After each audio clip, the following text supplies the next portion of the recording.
En la clase, en la clase del día lunes, estuvimos revisando lo atinente o lo relativo a la interpretación de las normas tributarias. Vimos que la premisa fundamental es que las normas tributarias se interpretan como todas las demás normas jurídicas. No hay ningún particularismo a este respecto, que como en otros ámbitos de interpretación del derecho, lo que se busca es alcanzar o hallar el verdadero significado de la norma. Y en este sentido se pueden utilizar todos los métodos de interpretación: gramatical, histórico, teleológico. Esta interpretación puede llegar a resultados extensivos o restrictivos y se pueden colmar los vacíos legales recurriendo a la analogía. Pero igualmente que vimos que interpretación, el empleo de la analogía estaba restringida para los ámbitos procesales o adjetivos, atendiendo a que no sería posible crear tributos por vía analógica, porque constituiría una gravísima violación del principio de legalidad tributaria. Vimos que esta normalidad en la interpretación de las normas tributarias debía complementarse con criterios propios del derecho tributario material. Uno, ya lo acabamos de mencionar, el principio de la reserva legal, y dos, la prevalencia de la sustancia sobre la forma. Hemos visto que los redactores del proyecto de Código Orgánico para América Latina habían rechazado que la interpretación de las normas tributarias a priorísticamente esté dirigida a favorecer al contribuyente o a la administración tributaria, que aquí privaba el principio de la igualdad. Tanto la administración tributaria como los contribuyentes están en un principio de igualdad. El poder de soberanía para crear las normas tributarias se agota precisamente en el momento de su creación. A partir de entonces, administración y contribuyente están en un plano de igualdad regulado por las normas tributarias. Vimos que el artículo número 5 del Código Orgánico Tributario precisamente predica la normalidad de la interpretación de las normas tributarias, la libertad de escogencia de los métodos de interpretación para hallar el verdadero sentido y voluntad de la ley. No hay una limitación al método literal como sucede en el derecho civil, pero nos encontramos que esta norma tiene un importante defecto que precisamente contradice los postulados de la normalidad de la interpretación tributaria y de la posibilidad que el intérprete pueda llegar a resultados extensivos o restrictivos. Particularmente señala este artículo que en el caso de los beneficios fiscales, estos se interpretarán en forma restrictiva. En nuestra opinión, se trata de una norma contraria al principio de igualdad que debe regir en el ámbito tributario, constituye una negación misma a la interpretación, porque los beneficios fiscales no escapan del enunciado general de interpretación de las normas jurídicas. De manera que incluso los beneficios fiscales deberían interpretarse, y esa interpretación pudiese llevar a resultados extensivos o restrictivos, los cuales no alteran el alcance y el sentido de la norma tributaria, sino que le atribuyen su verdadero significado. Y creo que ahí habíamos llegado en la clase de el día lunes. En esta materia de interpretación de las normas tributarias, nosotros además debemos tomar en consideración algunos elementos importantes, que son además una manifestación de la autonomía del derecho tributario. Uno es cuando no haya una solución prevista en materia tributaria. Vimos dónde debía acudir el intérprete. Voy a compartir pantalla para revisar el contenido del artículo 7, si mal no recuerdo, del Código Orgánico Tributario. Señala este artículo 7 lo siguiente: en las situaciones que no puedan resolverse por las disposiciones de este código o de las leyes, se aplicarán supletoriamente y en orden de prelación las normas jurídicas análogas, es decir, aquellas que estén previstas en otra ley de contenido tributario, los principios generales del derecho tributario, que ya nosotros vimos, capacidad contributiva, prohibición de que los tributos tengan efectos confiscatorios, igualdad, progresividad, capacidad económica. Y los principios de otras ramas jurídicas que más se avengan a su naturaleza y sus fines.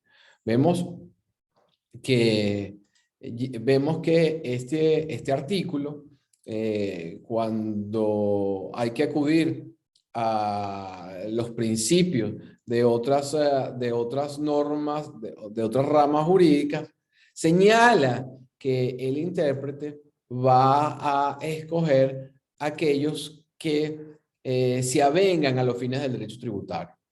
Fíjense que en este sentido, el derecho tributario tiene como esa autonomía, esa posibilidad de escoger el principio que más esté alineado con el objetivo de tanto la recaudación tributaria como del respeto a los derechos y las garantías de los contribuyentes.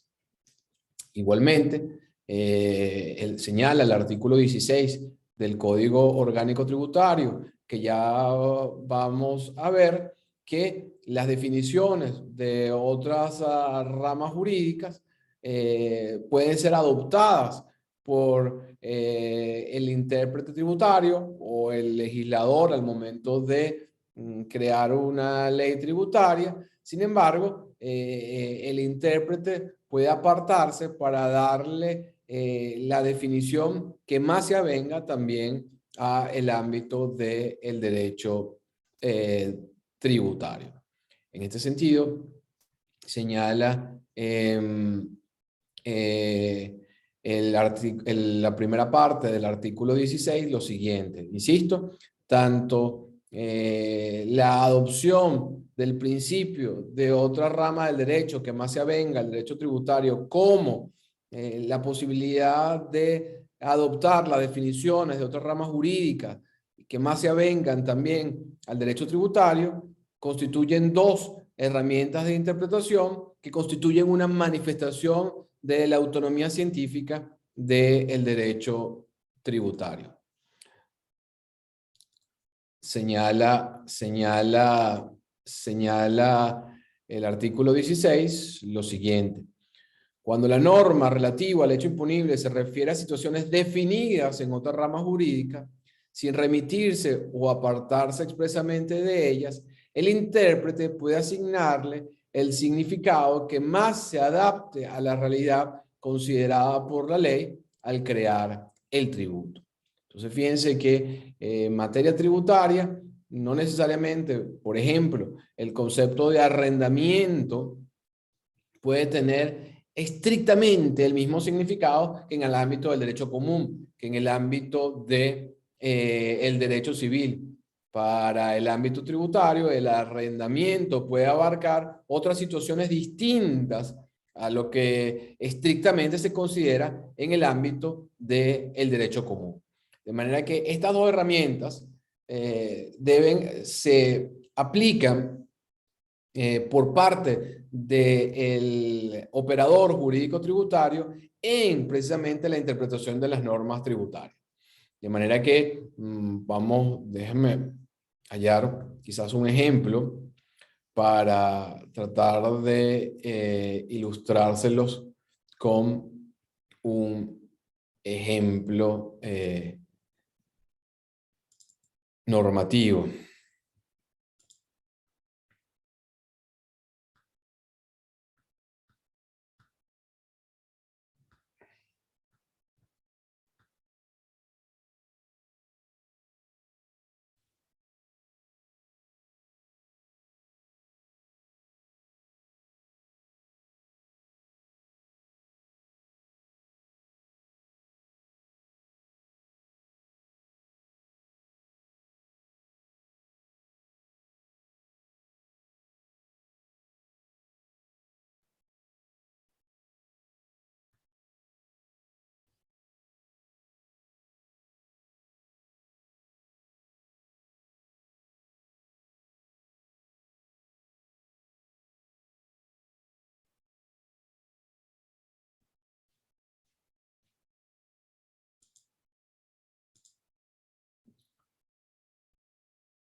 Era más fácil cuando tenía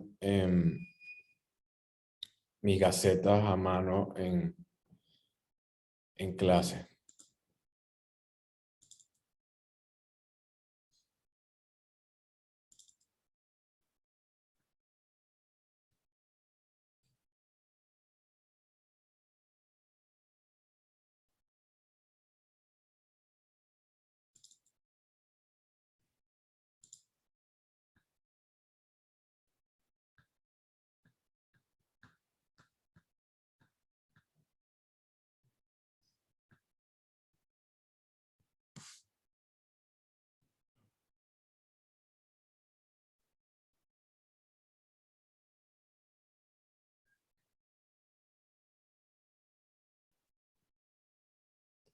Ok, vamos, quisiera que analizáramos este ejemplo de nuevo en la posibilidad que tiene el intérprete de asignarle a las definiciones de otros ámbitos jurídicos, el derecho tributario, el sentido que más se avenga a la ley. En este caso particular es la propia ley la que se aparta o le asigna un sentido o significado distinto a la interpretación que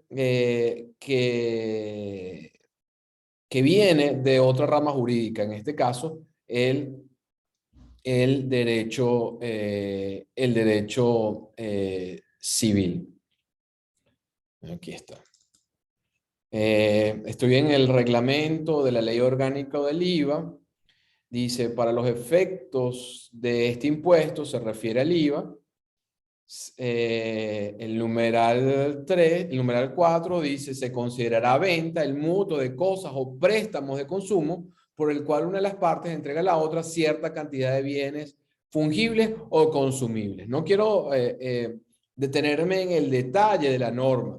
Lo que quiero decirles es que a los fines de la ley del IVA, la venta, que no es otra cosa que la transmisión de la propiedad de un bien, a los fines de la ley del IVA se considera la venta el mutuo. Como ustedes saben, el mutuo no es otra cosa que un préstamo de consumo, pero a los fines de la ley del IVA, una operación como el mutuo de bienes consumibles se va a considerar venta y en ese sentido va a ser gravado con este impuesto. Entonces, fíjense cómo, en este caso, el legislador, pero pudiese el intérprete tributario llegar a la misma conclusión. Es decir, que a los fines tributarios, el significado o la definición de otra rama jurídica se adapta, se aviene al contenido de la norma tributaria.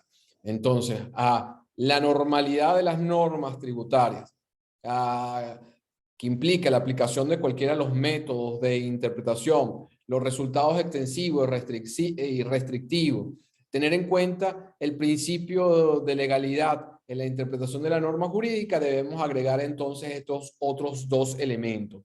Cuando haya que colmar un vacío legal, nosotros podemos ir a otras, incluso a otras ramas jurídicas y escoger el principio que más se avenga al derecho tributario. Y cuando nosotros, el intérprete o el legislador, acude a una definición de otra rama jurídica, puede apartarse de la definición natural y asignarle en el ámbito tributario la definición que más se avenga al fin tributario.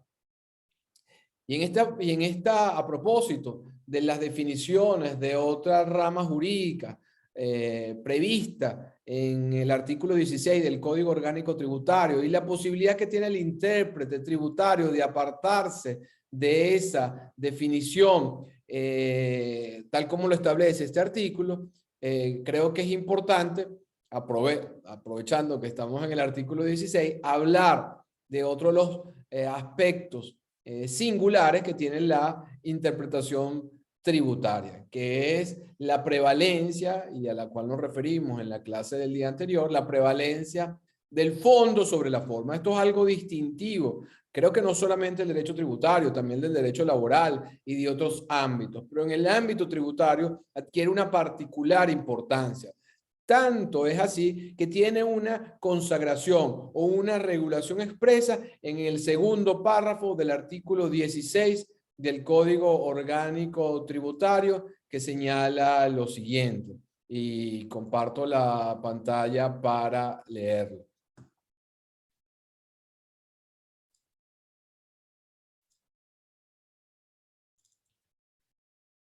Señala el segundo párrafo del artículo 16 del Código Orgánico Tributario lo siguiente: al calificar los actos o actuaciones que configuren hechos imponibles, la Administración Tributaria, conforme a los procedimientos de fiscalización y determinación previstos en este código, podrá desconocer la constitución de sociedades, la celebración de contratos y, en general, la adopción de formas y procedimientos jurídicos cuando estos sean manifiestamente inapropiados a la realidad económica perseguida por los contribuyentes, y ello se traduzca en una disminución de la cuantía de las obligaciones tributarias. Este segundo párrafo del artículo 16 consagra lo que se conoce como la prevalencia del fondo o de la sustancia sobre la forma.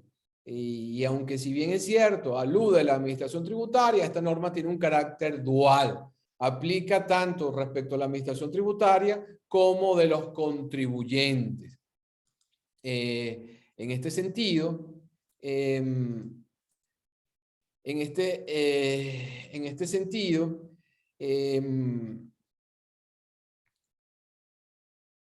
podemos nosotros destacar que a lo que alude al principio del fondo sobre la forma, es que el contribuyente puede elegir las formas jurídicas más convenientes a sus intereses. Sin embargo, a los fines tributarios debe prevalecer la verdad material respecto de la forma adoptada por los contribuyentes.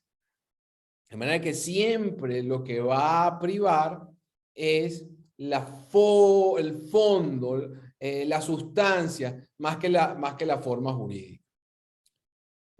Quisiera que imagináramos el siguiente ejemplo. Imagínense que ustedes son propietarios de una barbería, un salón de belleza, y su modelo de negocios es que deciden arrendar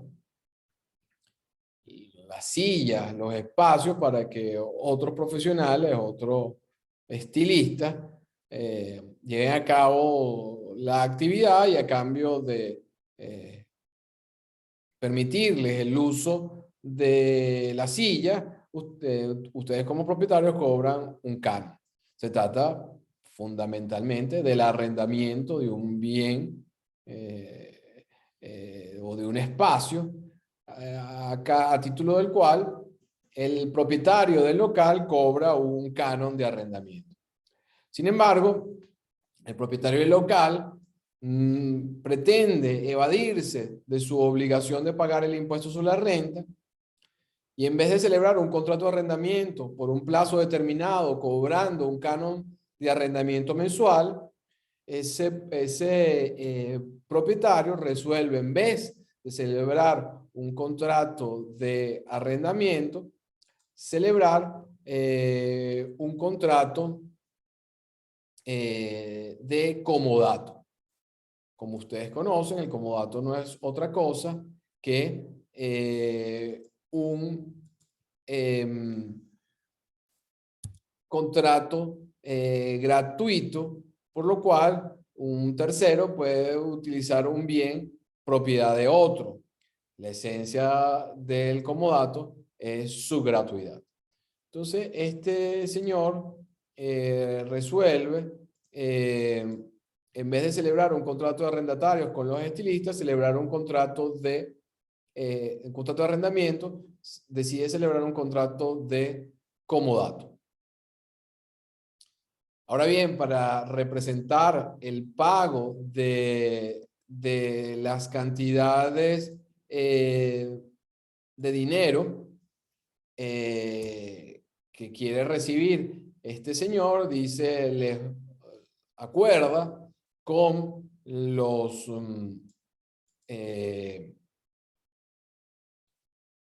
estilistas firmar 12 letras de cambio iguales al consecutivo por el monto que hubiese correspondido al canon de arrendamiento. No hay contrato de arrendamiento, hay un contrato de comodato, pero para garantizarse el cobro de la remuneración por dejar usar la silla, los estilistas celebran 12 letras de cambio iguales y consecutivas, que este señor cobra mensualmente y entregándole el título de la letra cada mes. Bueno, el CENIAT practica una fiscalización de la operación del negocio de este señor y le llama la atención que no tiene ningún ingreso en sus libros por concepto de arrendamiento. Cuando el CENIAT investiga, este propietario le exhibe los contratos de comodato que ha celebrado con cada una de las personas. Pero cuando el CENIAT investiga un poco más, se da cuenta que en la cuenta bancaria de este señor mensualmente hay pagos iguales y consecutivos que hacen las personas que han suscrito el contrato de comodato. ¿Cuál es la conclusión? Creo que todos lo pueden ver claramente. Bueno, que es que este señor lo que hizo fue una simulación. En vez de firmar contratos de arrendamiento, firmó contratos de comodato con el ánimo de no declarar esos ingresos al CENIAT. ¿Qué es eso importante para nosotros? Bueno, para nosotros es importante que en materia tributaria debe prevalecer la verdad material, que no es otra cosa que el importante principio del fondo sobre la forma. De manera que el CENIAT con estos elementos pudiese válidamente, ya veremos, ya hablaremos cómo aplica este artículo, pudiese válidamente desconocer a los fines tributarios estos contratos de comodato y considerar que la relación a los fines tributarios que tenía este propietario con los estilistas no era de comodante y comodatario, sino de arrendatario y arrendador. Y en este sentido, incorporar como un ingreso omitido el monto de los pagos que hicieron estas personas.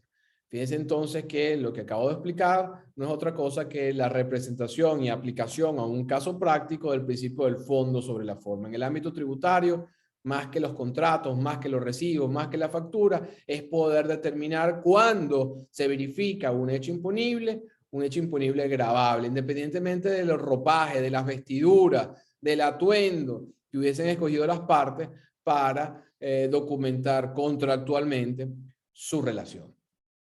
Entonces, a propósito que estamos hablando del principio del fondo y sobre la forma, porque lo van a encontrar en el material bibliográfico sugerido,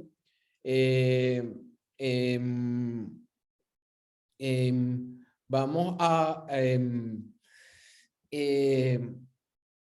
conversar sobre la llamada interpretación según la realidad económica. Existe una gran discusión en el ámbito tributario, si tomando en cuenta el sustrato económico que tienen las normas tributarias que versan sobre la verificación de un evento que tiene contenido económico y que da lugar al pago de una cantidad de dinero, si este elemento económico que es connatural a los tributos, genera que los tributos deban interpretarse con un matiz distinto, con una visión distinta, es decir, con una visión económica.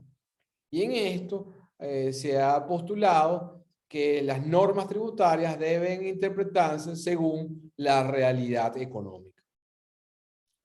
Esta interpretación según la realidad económica tiene su antecedente en Alemania, en el año de 1919, cuando se sostuvo que la sustancia económica de las situaciones gravadas debe prevalecer sobre las formas legales utilizadas por los contribuyentes, incluso respecto de las definiciones de otras ramas jurídicas.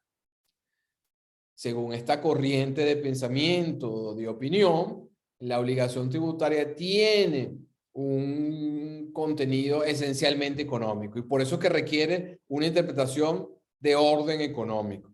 Lo que se interpreta, según algunos autores, no es la ley, sino la realidad económica. Esta posición, no obstante, ha sido objeto de muchísimas críticas en la actualidad. En la actualidad y en el pasado.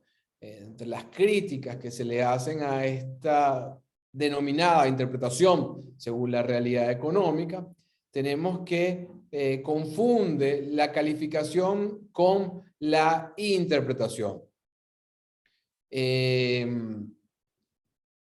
Volviendo al ejemplo del contrato de arrendamiento y el comodato, fíjense que hay una interpretación de los elementos y de la norma jurídica.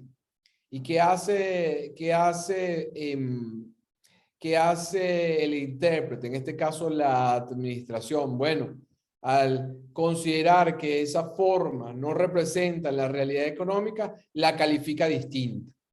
Entonces, para los sectores que adversan esta posición, dice que la circunstancia que la administración pueda calificar una situación de una manera distinta no constituye una auténtica interpretación económica de la norma. Por otro lado, los adversarios o los críticos de esta tesis señalan que la realidad económica tiene significación en la medida que esté incorporada en una norma jurídica que configura el hecho imponible. Es decir, que siempre se está interpretando la norma que consagra el hecho imponible. Ese es el objeto de interpretación.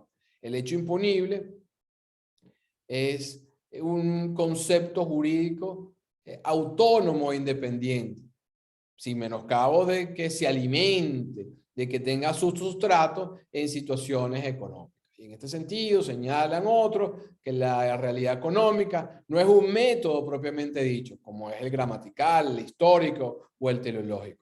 Por otra parte, señalan los críticos que ofrece poca seguridad jurídica porque es impreciso y que tampoco es un método propio del derecho tributario, sino que participan de otras ramas jurídicas, por ejemplo, en materia laboral o en materia corporativa, con el levantamiento del velo corporativo.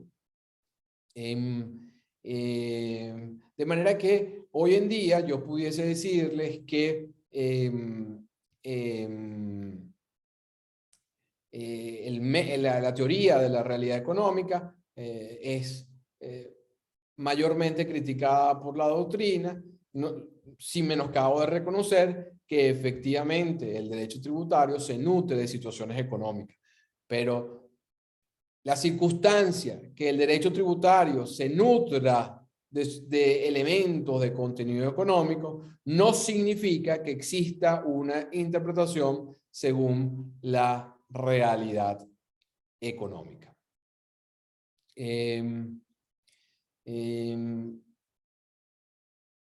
Yo explico en este tema de la sustancia del fondo sobre la forma un caso muy emblemático que está en el material de apoyo, que es el caso de hidrocarburos y derivados IDECA, que es uno de los pocos fallos donde el Tribunal Supremo de Justicia ha examinado y aplicado el concepto del principio del fondo sobre la forma en un caso de rebajas por nuevas inversiones en materia del impuesto sobre la renta. Generalmente, les soy honesto, yo trato de explicar esto con unas cajitas en el pizarrón. Voy a tratar de hacerlo lo más pedagógico posible porque vamos a estar examinando unos temas de los cuales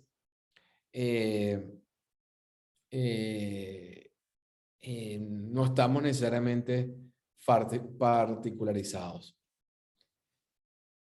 Lo primero que tenía que decir que en el pasado, cuando alguien adquiría activos o realizaban inversiones productivas para ampliar la capacidad productiva y el negocio, la ley de impuestos sobre la renta concedía una rebaja por un porcentaje del monto de la nueva inversión. Por ejemplo, se adquiría una maquinaria que costaba $100,000, la ley decía que la rebaja, se concedía una rebaja del impuesto del 75% de esa nueva inversión, de manera que el contribuyente adquiría una maquinaria de $100,000, tenía un derecho a una rebaja del 75%, es decir, $75,000. ¿Qué quiere decir esto en términos prácticos? Que una vez que este contribuyente hubiese determinado el impuesto, supongamos que el impuesto era $200,000, él iba a aprovechar esa rebaja de $75,000. Es decir, en vez de pagar los $200,000 de impuesto, iba a pagar $125,000. Porque con el ánimo de aumentar la capacidad productiva, de mejorar la economía nacional, incentivar un determinado sector, se generaba una rebaja por nuevas inversiones. ¿Qué pasó en el caso IDECA? Y voy a tratar de simplificarlo al máximo, ya que no tengo la posibilidad de explicarlo en la pizarrón. Bueno, tenemos que un grupo, hay una compañía que tenía unos activos, pozos petroleros, tractores, material para la extracción petrolera, y que tenía unas pérdidas fiscales. Por otra parte, tenemos una compañía que se dedicaba al mismo ramo, pero a diferencia del anterior, tenía una utilidad o un ingreso fiscal muy importante. La compañía A tiene pérdidas, la compañía B tiene ganancias. ¿Ok? La particularidad del caso IDECA es que tanto la compañía A como la compañía B eran propietarios eran poseídas por una misma persona jurídica, que llamemos C. Es decir, la compañía C era propietaria tanto de la compañía A como de la compañía B. En el marco de la declaración de impuestos de la compañía B, la gerencia se da cuenta que van a pagar un impuesto sobre la renta muy importante. Y se pregunta, ¿qué podemos hacer para disminuir el gasto del impuesto sobre la renta?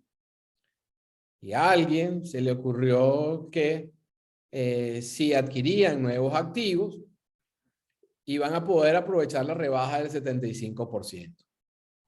¿Y qué hicieron? Bueno, que el 31 de diciembre de un determinado año, el último día del ejercicio fiscal de ambas compañías, la compañía A le vendió a la compañía B los activos de su propiedad a una compañía, a la compañía B a crédito, y le vendió unos inmuebles también por un plazo de 30 años. La particularidad es que esa operación se efectuó entre compañías que estaban vinculadas entre sí y se hicieron antes de que cerrara el ejercicio. ¿Y cuál es la particularidad?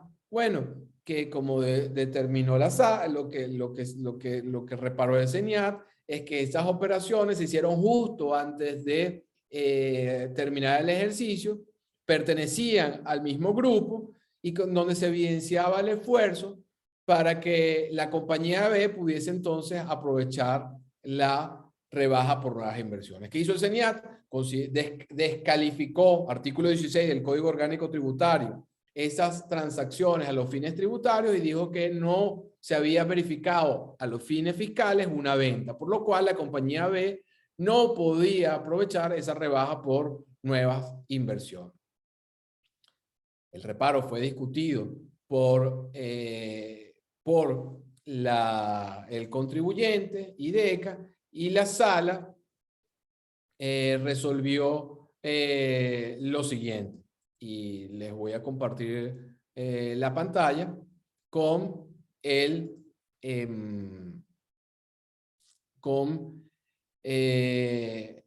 extracto del fallo. Fíjense que la sala político-administrativa, en este caso de hidrocarburos y derivados IDECA, que es simplificado, hay unos elementos que he querido omitir para no hacer más complicada la explicación, pero la venta no fue directa, hubo unas compañías intermediarias, las compañías intermediarias compraron en la mañana y vendieron en la tarde a la compañía B. Las intermediarias también eran poseídas por la misma compañía C. Todo esto era como una maraña, como un plan para tratar de despistar al CENIAT y tratar de evidenciar una operación independiente. Sin embargo, la sala político-administrativa señaló lo siguiente. De los puntos que anteceden, deduce esta sala que las supuestas inversiones, ¿se acuerdan? La adquisición que hace la compañía B al final del ejercicio de los activos que pertenecían a la compañía A, ambas compañías pertenecientes a un mismo grupo empresarial, dice la sala que no son operaciones verdaderas ni sinceras, es decir, no tienen contenido ni sustancia económica. Recuérdense que la compañía B no pagó el precio, se la vendieron a crédito y los inmuebles iban a ser pagados en 30 años. Señala la sala que esas operaciones no eran más que subterfugios de mera forma que no pueden tener una significación en un impuesto como el que grava la renta, el cual pretende alcanzar la verdadera y no la aparente capacidad económica del sujeto pasivo. Las operaciones analizadas en la forma en que fueron hechas denotan un abuso de la forma jurídica, con el propósito fundamental de eludir o atenuar el efecto normal de la ley tributaria en detrimento de los derechos del fisco. Entonces, fíjense ustedes cómo la sala hace un excelente examen de las operaciones que se habían verificado, que a pesar del esfuerzo que invirtieron estos sujetos en darle una apariencia de legalidad, no tenía una auténtica sustancia económica.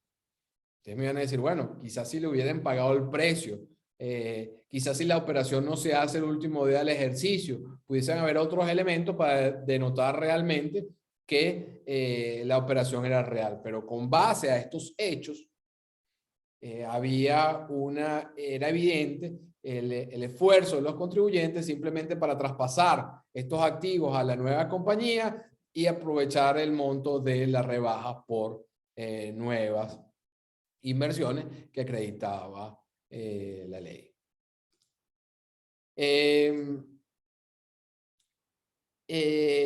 Concluyo la clase de hoy enlazando el tema de la prevalencia o la sustancia del fondo sobre la forma con otro concepto importante, que es el de la economía de opción.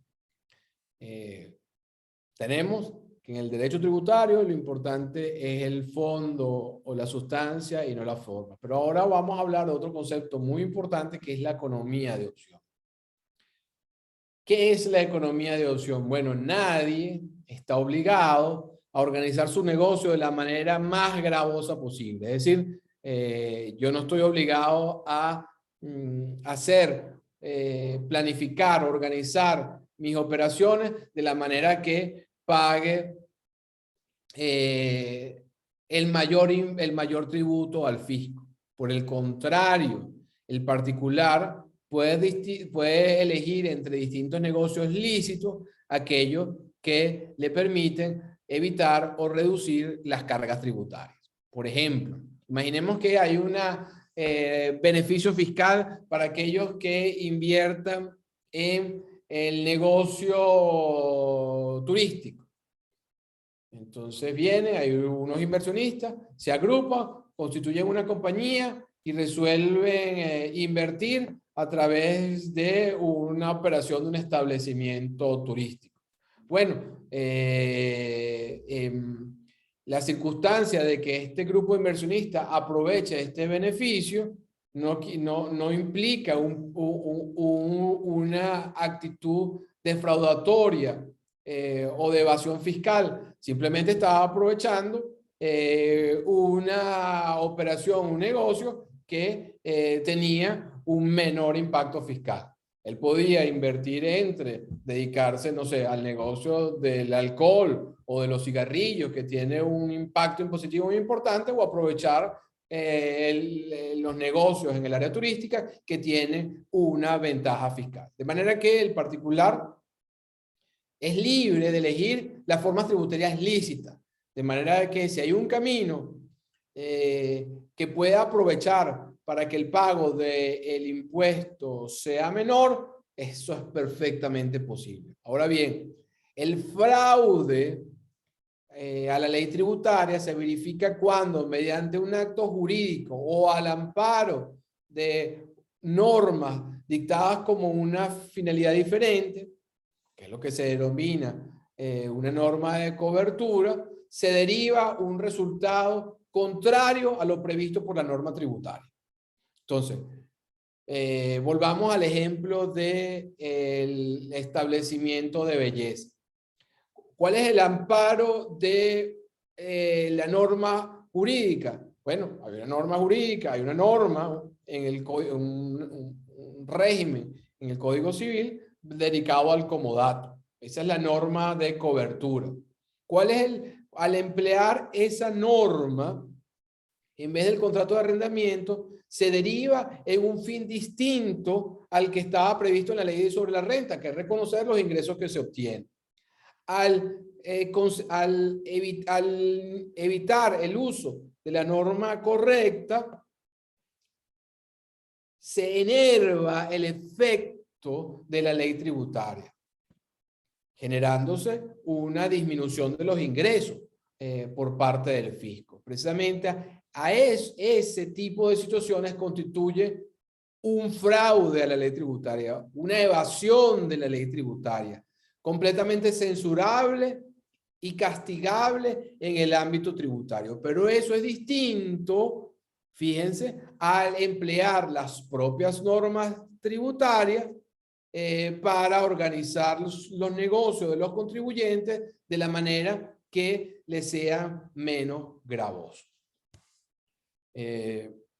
Bueno, finalmente quisiera brevemente, ya para concluir, destacarle la procedencia de la norma del artículo 16 respecto a la posibilidad que tiene la administración tributaria de desconocer las formas adoptadas por los contribuyentes.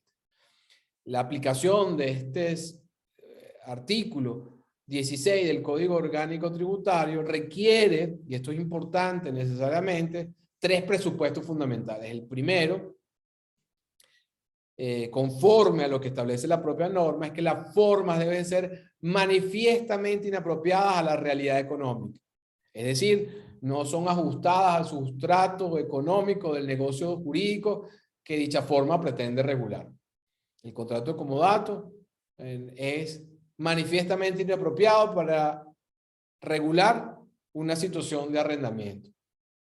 La manera de determinar si dicha forma es inapropiada es precisamente en la comparación con las formas que normalmente hubieran sido utilizadas para obtener el mismo resultado. Si nos vamos a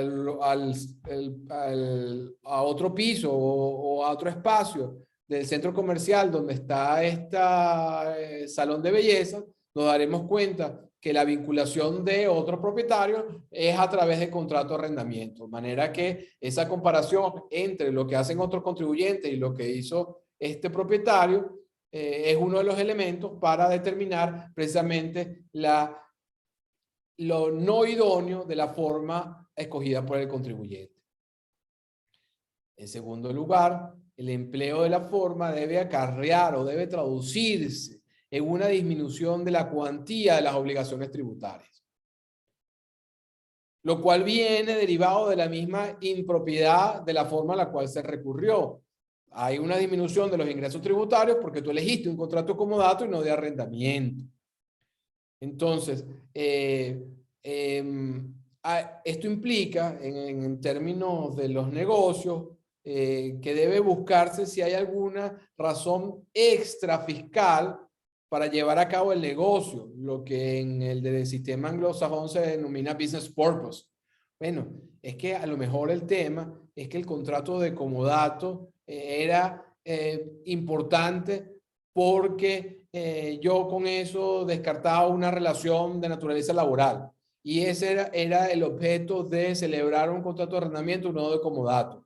Simplemente estoy especulando. Lo que quiero decir es que el segundo de los presupuestos es que haya una disminución de la cuantía de las obligaciones tributarias.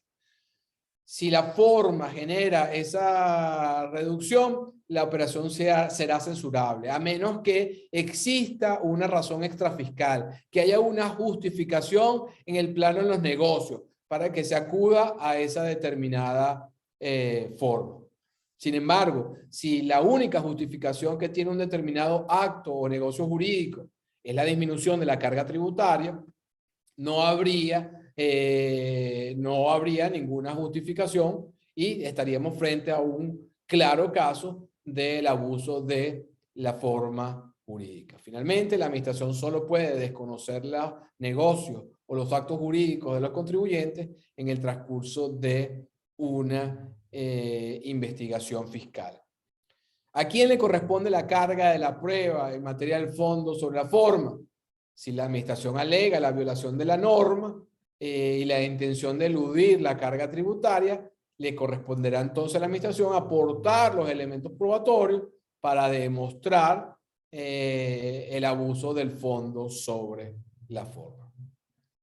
Bueno, con esto concluimos la clase del día de hoy. Nos vemos la próxima semana. Roberto, envíame por favor tu correo por correo a mi teléfono para ver si puedo incorporarte al chat. Bueno, señores, mucho éxito. Mi recomendación es que ustedes me conocen, las respuestas tienen que ser puntuales. Si vamos a hablar de los tributos, hablamos de los tributos. Si vamos a hablar de los impuestos, hablamos de los impuestos. Si vamos a hablar de las tasas, hablamos de las tasas. Si vamos a hablar de las contribuciones especiales, hablamos de las contribuciones especiales. Si ustedes quieren referirse a contribuciones especiales, hablan del tributo, están utilizando erradamente los términos y eso va a influir en la respuesta. De manera que parte del éxito del examen es la serenidad y desarrollar las respuestas en forma coherente y precisa. Bueno, señores, nos vemos la semana que viene. Hasta luego.